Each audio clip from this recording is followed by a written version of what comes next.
For many Bronx residents, contact with the criminal legal system could have lasting consequences that go way beyond the legal courtroom.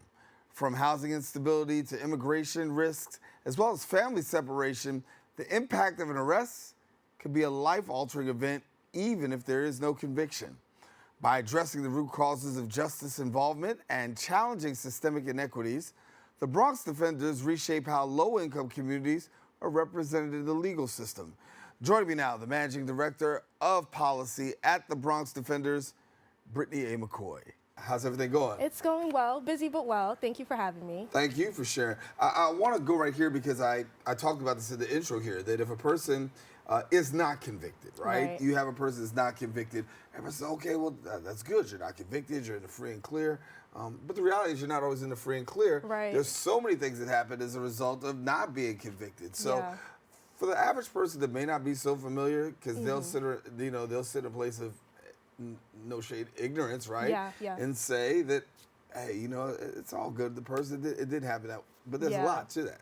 Yeah, so there's a lot to that. One, when you talk about someone who's been impacted by the system, right? You have someone who has been arrested but not convicted, so they don't have anything on their criminal record saying that this was a conviction. But what happens during the process is there are so many things that happen in your day-to-day life that just you being arrested can impact. Meaning, say you get arrested in New York City and you're taking to Rikers Island, right? You're missing a day of work. Possibly, if you have children that you need to be able to pick up from school, you're not able to pick them up from school if you don't have someone who's able to go get them.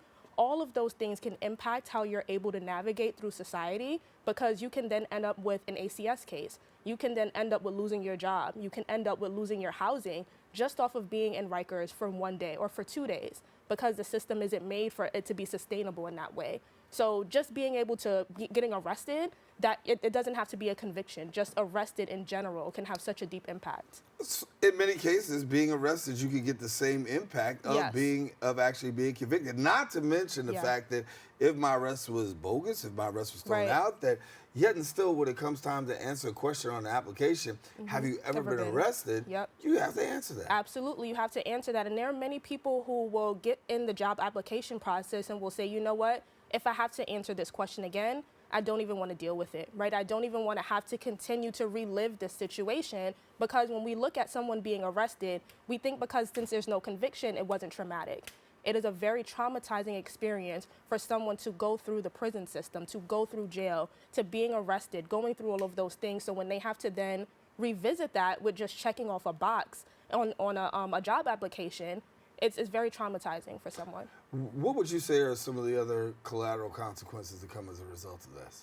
Absolutely. So kind of going back to what I was answering in the first question, there are so many different consequences that people are happening to people based off of just an arrest. Meaning, again, if you're getting arrested and you have children, right, you can have an ACS case being brought against you. If you are, have a full-time job or a part-time job, you're working, you don't want to miss those checks. You want to make sure, especially not in this economy, right? Like all of us at some point in time are almost like one paycheck away from housing instability. So when you have that situation where people are going through this process and they can lose out on income, they can lose out on their housing, they can lose out on being able to take care of their children, especially in this day and age with immigration, right? If your immigration status can be compromised, like all of these things can happen. So it just has so many collateral consequences that we see every single day at the Bronx Defenders. Yeah. We have a lot of conversation on the show about bail and bail reform. We know that bail reform is still being called for. We saw some aspects of bail reform that have been quite positive. We also understand that there's some that still face some challenges. The impact of bail and cash bail right now, what are you seeing from, the court system? Yeah, so I think just taking a step back, when we talk about bail reform, because I think people hear this word and they think this scary thing, right? They hear this word and they say, oh, well, bail, like you should just be able to post bail. If you're able to post bail, you'll just be able to get off. It's no problem.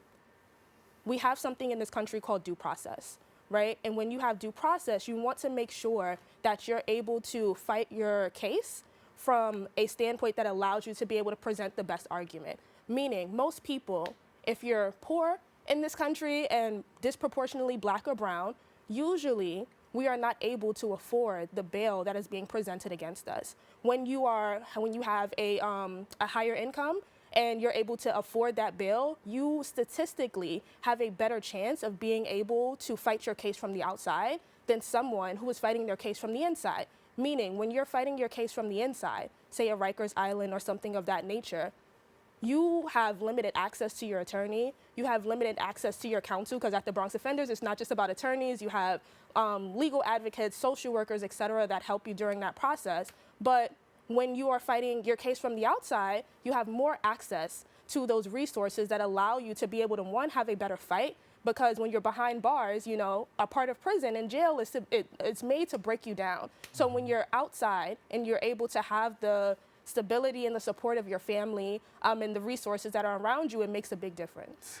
We talked about bail, but bail is tied to arrest again. We go back to that dreaded word again, right? Arrest. But we know in the Bronx there's a lot of challenges right now. We're hearing a lot of people speak up about unlawful arrests. Yes. And they're questioning unlawful arrests. We're seeing more videos, but I mean, with the emergence of cameras, you're going to see more videos. Yes. But the reality for so many people is they find themselves on the other side of unlawful arrest, and if it doesn't get to an arrest, the stop and frisk. Right. And I've been doing this job for a long time. I'm probably dating myself when I say that I was here when stop and frisk was probably initiated under the Giuliani administration, right? And there we saw like things began to change in the atmosphere in local communities simply because of a heightened stop and frisk. Yeah. What are you seeing for the Bronx when it comes to stop and frisk, because there's some numbers here? Yeah, so you're not dating yourself, because I actually got started in this work because of stop and frisk. So what I mean by that is I got started in this work around the age of 16 years old. I went to Wings Academy High School, a little bit far from here, but in the Bronx. And what I saw on a day-to-day basis during my time in high school was these unconstitutional stops and frisks, right? And there was just a city council hearing about this in December, looking at what stop and frisk, what we call stop and frisk 2.0, looks like right now. Meaning that stop and frisk has been named unconstitutional, right? So it's illegal, it's not supposed to happen. However, there are ways for police officers to be able to circumvent the system, which is what we've been seeing. Meaning, you may have heard about this, the gang database. When we talk about the gang database, and there was a city council hearing about this a few weeks ago, that gang database is 99% black and brown. Meaning that 99% of the people on that database are black, are brown, are from low-income communities, etc. You don't see the Proud Boys on there. You don't see any of these like other, not black or brown, quote unquote, gangs that they would consider on that database. So I bring that up because police officers use this database as a stop and frisk 2.0 to say, we have you on the database. That's why we need to stop you. Or we have you on the database. That's why we're interested in having a conversation with you, because we're concerned about your gang activity. But what it takes to even get on the gang database is minimal. You can live in a certain neighborhood.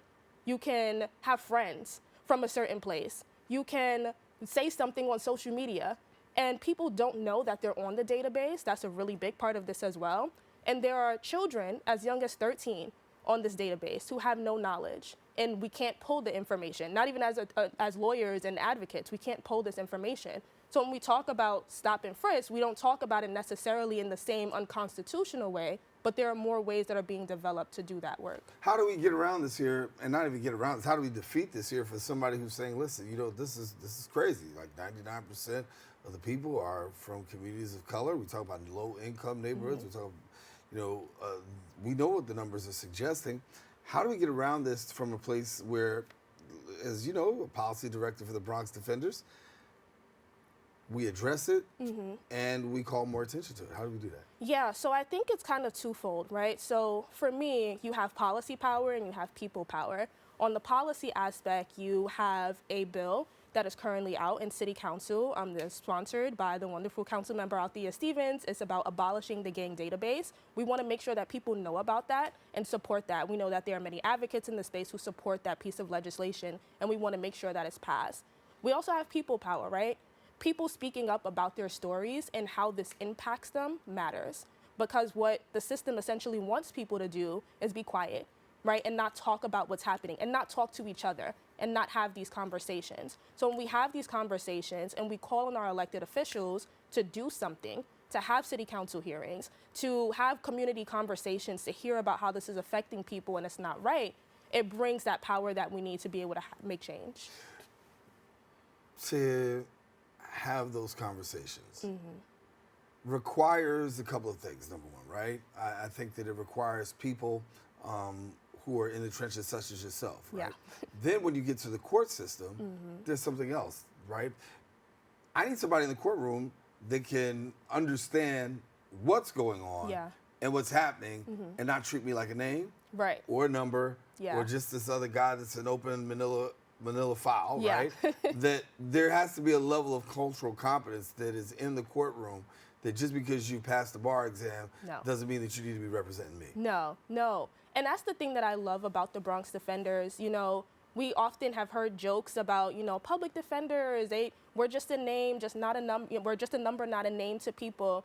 Some of the best attorneys that I know are public defenders. Because in order to be a public defender, you have to love the job.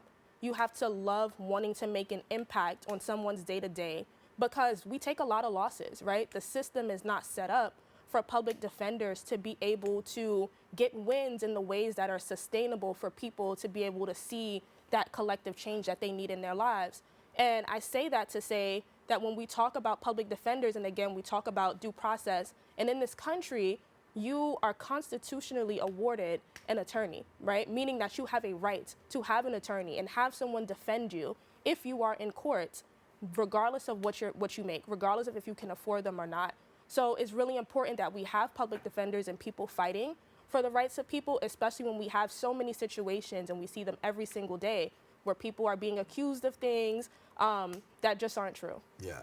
Barry Scheck sat in the same seat that you sat. Yes. For those people who don't know Barry Scheck, lawyer for the O.J. Simpson, also the Freedom, talks about and works with people who've been restored for, after spending years in prison, worked as a defender to get people out. He said, I'll never forget, he said, lawyers have to be willing to go the extra mile. Absolutely. Yes. Yeah. You have to be willing to fight for your client like it's yourself. And what I mean by that is, when we are meeting someone, and I'm not an attorney, I work with all the attorneys, but when you're meeting someone who has just been arrested, you're seeing them at what possibly is the lowest moment of their lives. Meaning, nobody wants to get arrested. Nobody wants to deal with police officers. People want to enjoy life, have fun, etc. You have to be willing to meet people in that moment with the same compassion that you would want to be met with if you were in your worst moment in life. They are being accused of something that they have to now defend their right in society. And again, we talk about collateral consequences. The same way we know it on the legal end, this person is experiencing it day in and day out, just from an arrest, right? Just from that being the worst moment. What calls do they need to make to their family to try to set up circumstances around what their life is going to look like after this arrest? So when we talk about going the extra mile, what lawyers do and what public defenders do is so important, because you also want your client to know that you care. Right. To know that you did the work and you're not, you didn't just pass the bar and become attorney because you thought it would be cute. You did it because this is your life's work and this is how you want to give back. You've sounded the alarm on several things that people need to pay attention to, and I want to talk about the public for a minute, because they really help in shaping policy of the work that you do. Yeah. Many times getting across the finish line, the policy is written, but it takes the public to really advocate for that particular policy. In this current climate, how can the public help with some of the policy initiatives that you've got going on at the Bronx Defenders? Yeah, so Congressmember Ayanna Pressley, she has one of my favorite quotes that I carry with me all the time, and she says the people closest to the pain should be the closest to the power and the closest to the policy making. I always want to empower people, especially young people, to get involved, because if your voice didn't matter, they wouldn't try to silence it so much. Every issue that you have a problem with, it can be your sidewalk, it can be, over-policing in your community, it can be housing instability. There's someone else who's going through something just like you, and the system is counting on you all not to organize and get together and talk about it.